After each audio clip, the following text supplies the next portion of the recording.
We have a massive stack of sources today, and honestly, looking through them, there is a single glaring theme just staring us in the face. It's narrative versus reality. It really is. It feels like we're living in two parallel universes this week. I mean, on one side, you have the official press releases, the Wall Street hype machine telling us one thing. Right. And then on the other side, you have the actual data, the video evidence, the economic reports telling us something completely different. Right. Whether it's the chaotic and frankly heartbreaking situation in Minneapolis or what's actually keeping the U.S. economy afloat, and spoiler, it might not be the robots today, is all about looking at the evidence that's just beneath the headlines. Exactly. We're going to peel back the layers. First, we have to talk about Minneapolis. The disconnect there between the government's initial statement and the video evidence is, well, it's jarring. And then from there? They were doing a hard pivot to the economy because everyone assumes AI saved 2025. But we have a report that suggests that narrative is, well, it's a little more marketing than math. And we can't ignore the weather. I mean, there's a colossal storm paralyzing the Northeast, but we found a fascinating connection between all that snow and some quiet, permanent job cuts at Nike. Yep. Plus, a lightning round on GameStop, government-owned gold mines, and Costco selling bullion. It's a packed agenda. It is. But the mission here is to connect these dots. We want to help you separate the spin from the hard reality. Okay, so let's start with the heavy stuff. Minneapolis. If you've been online or watching the news at all, you know the situation is just critical. This past Saturday, Alex Preddy, a 37-year-old ICU nurse, a U.S. citizen, was shot and killed by federal agents. And this is the second shooting this month, right after Renee Nicole Good on January 7th. Exactly. And what makes this Preddy incident so combustible isn't just the tragedy of the loss of life, which is of course significant, but it's the immediate sharp clash between the official account and what we can see with our own eyes. Let's strip this back, because the government came out swinging, almost immediately after the shooting. What was the specific narrative they tried to set? It was aggressive. Almost immediately, you had the Department of Homeland Security and Secretary Kristi Noem. They released statements.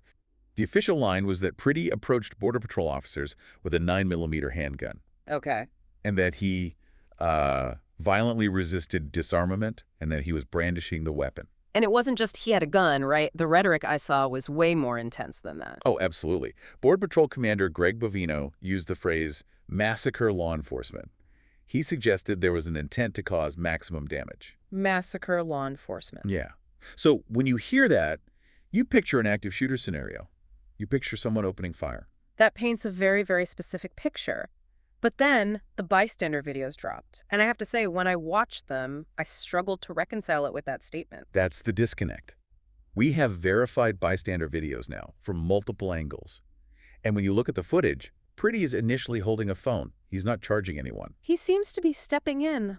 In fact, yeah, it looks like he's stepping in to protect a woman who had just been shoved into a snowbank by an agent. Right. He looks like he's intervening in a scuffle. Exactly. Then he gets sprayed with chemical agents, he turns away, and he's swarmed. But here's the thing, and this is the most critical detail, the one that really challenges the official report. The weapon. Because he did have a permit, right? He was a lawful owner. He was. But the video, it appears to show an agent removing a weapon from Preddy while he is already restrained on the ground, surrounded by 6 agents. Okay, wait. And critically, this is the key, that removal seems to happen before the shots are fired. Wait, let me make sure I have this right. The official story implies he was brandishing a gun, threatening a massacre. Right. But the video suggests he was on the ground, disarmed, and then shot. That is what the visual evidence suggests. Yeah. And that gap between attempted massacre and what looks like a restrained man being shot is what has set Minneapolis on fire. And now this isn't just a local tragedy anymore. The ripple effects are hitting Washington hard. We are what? Staring down the barrel of a government shutdown this Friday, aren't we? We are, and is directly linked. This isn't just your standard budget bickering. The political fallout has reached the Senate. You have Democrats like Chuck Schumer, Patty Murray, and Angus King just drawing a line in the sand. Angus King was pretty explicit about it. He said something like, I can't vote for a bill that includes ICE funding under these circumstances. Right. They're demanding accountability. They're basically saying, we aren't going to sign the check for the agency involved in this until we know what's going on. But on the other side... On the flip side, Republicans are holding the line. Oh, yeah. A Senate GOP spokesperson made it clear they will not remove DHS funding. So it's a total stalemate. One side wants a pound of flesh, the other side refuses to defund, the police apparatus, and the clock just ticks down to Friday. It's a high-stakes game of chicken. And while D.C. is paralyzed by this, I think the most telling part of this story is the reaction from the business world. It feels like a tale of two realities there, too. Yeah, I noticed this. If you go back to 2020, after George Floyd, I mean, every tech CEO was issuing statements, donating millions, putting black squares on Instagram. And This time, it feels quiet. quiet is putting it mildly. While Minneapolis was erupting on Saturday evening, do you know where the big tech CEOs were? Tim Cook, Andy Jassy, Lisa Su. They were at the White House for a private screening of the Melania documentary. Wow. That's a visual. The biggest names in corporate America watching a documentary in a private screening room while a major American city is in crisis. It creates a sense of detachment, doesn't it? Yeah. But contrast that with the local response. In Minnesota, the business community is freaking out.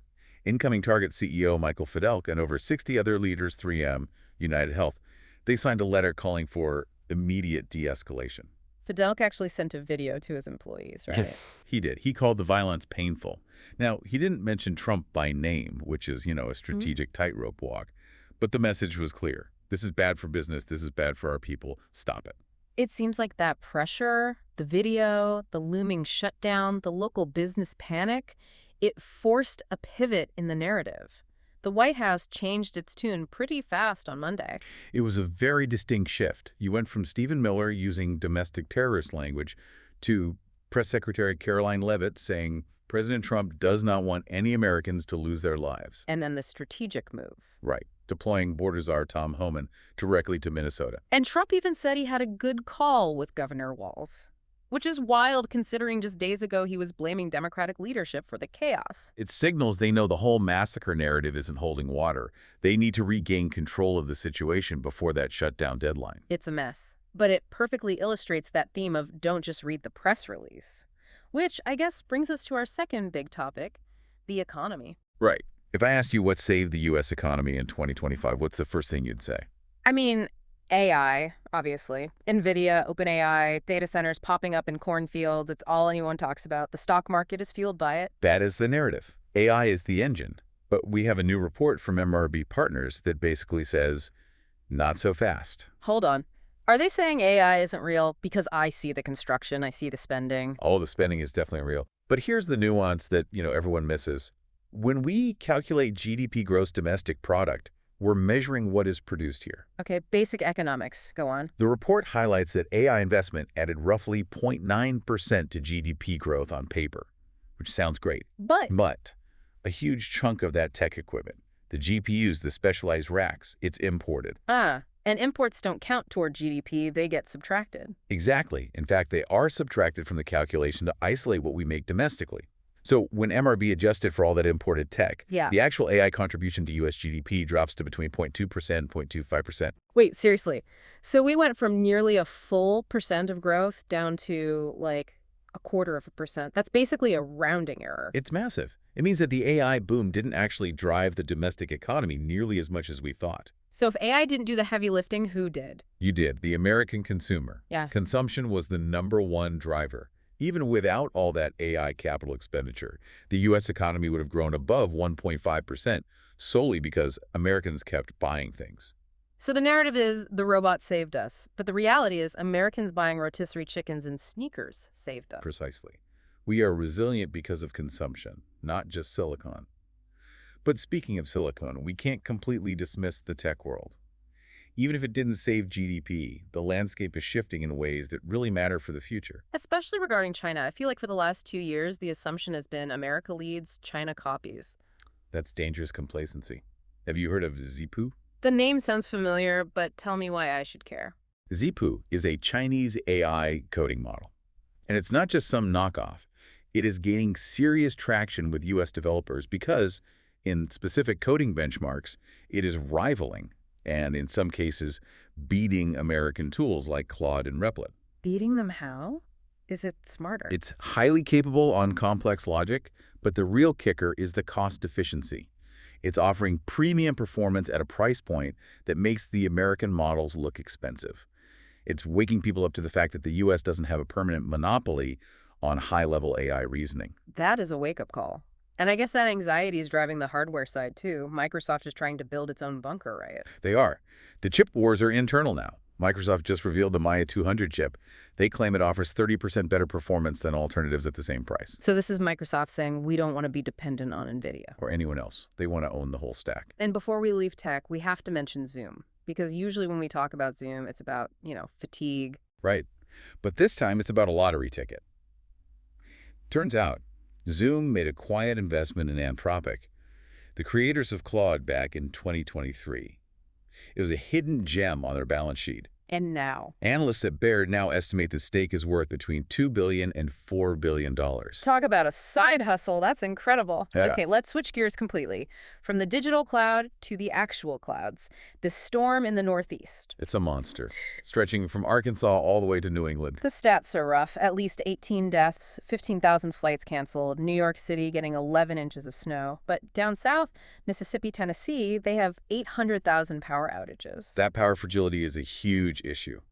But there is a darker economic story hiding inside this storm news. You're talking about Nike. I am. So the headlines are all focused on the weather delaying packages. But quietly, Nike announced they're permanently cutting 775 jobs at distribution centers in, you guessed it, Tennessee and Mississippi. The same place is getting hammered by the storm. Exactly.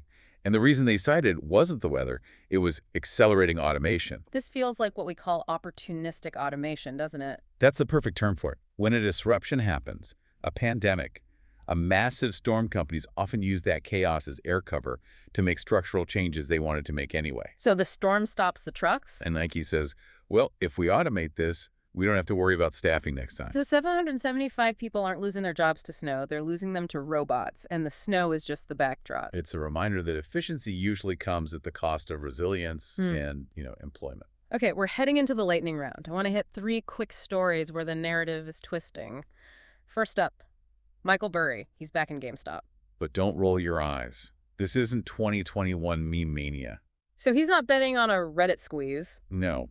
Burry is a fundamentalist. He looks at the books. He sees GameStop sitting on a pile of cash. He likes Ryan Cohen's strategy. And he thinks the stock is trading below its actual book value. This is a classic value play, not a gamble on internet hype. Which is almost weirder, honestly. GameStop as a safe value investment. The world has turned upside down. Next, the government is becoming a Shark Tank investor. This is huge. The Department of Commerce isn't just giving a grant to USA Rare Earth. They are taking an equity stake. They're getting shares and warrants. Okay, hold on. Explain warrants to me like I'm 5. Okay, so usually the government gives the company money and says, good luck. A warrant says, we're giving you this money, but we also get the right to buy your stock at a cheap price later. Ah. So if the company booms, the government, meaning the taxpayer, makes a profit. So they're acting like a venture capitalist. Yes, they're doing it to break dependence on China for magnets and defense tech. But the model itself is shifting. They want a piece of the upside. Interesting. And finally, Costco. You go for the hot dogs, you stay for the gold bars. It's the ultimate retail hedge. Costco selling 1-ounce gold bars is fascinating psychology. Gold is up 15% in 2026, crossing $5,100 an ounce. And people are buying this along with their bulk toilet paper. They are clearing the shelves. It tells you something about consumer sentiment. People don't buy gold bars when they feel safe and optimistic about the currency. They buy it when they want insurance. It's a fear gauge you can hold in your hand. And a quick note on data security before we wrap. The Treasury is cleaning house. They canceled contracts with Booz Allen Hamilton. This is the fallout from that employee, Charles Littlejohn, leaking Trump's tax records. It's a stark reminder. You can have the best firewalls in the world, but if the human inside the building decides to leak, you're exposed. So let's bring this all back to where we started. We've covered a lot of ground. Minneapolis, the economy, the storm. And in every single story, the surface-level narrative was misleading. The massacre in Minneapolis was contradicted by video. The AI boom driving GDP was contradicted by import math. The weather delay at Nike was actually automation. It really emphasizes that we have to be active participants in our own understanding of the world. You can't just let the headlines wash over you. I'll leave you with this provocation. We're moving into an era where official sources are essentially just another content creator competing for your attention. In a week where the government's statement had to compete with a bystander's smartphone video to establish the truth, what happens to authority? That's a big question. If we can't trust the press release and we can't trust the market sentiment, the burden of truth falls entirely on us. That is a heavy thought, but a necessary one. We'll keep digging through the stack so you don't have to. Stay warm, verify your sources, and we'll catch you in the next deep dive.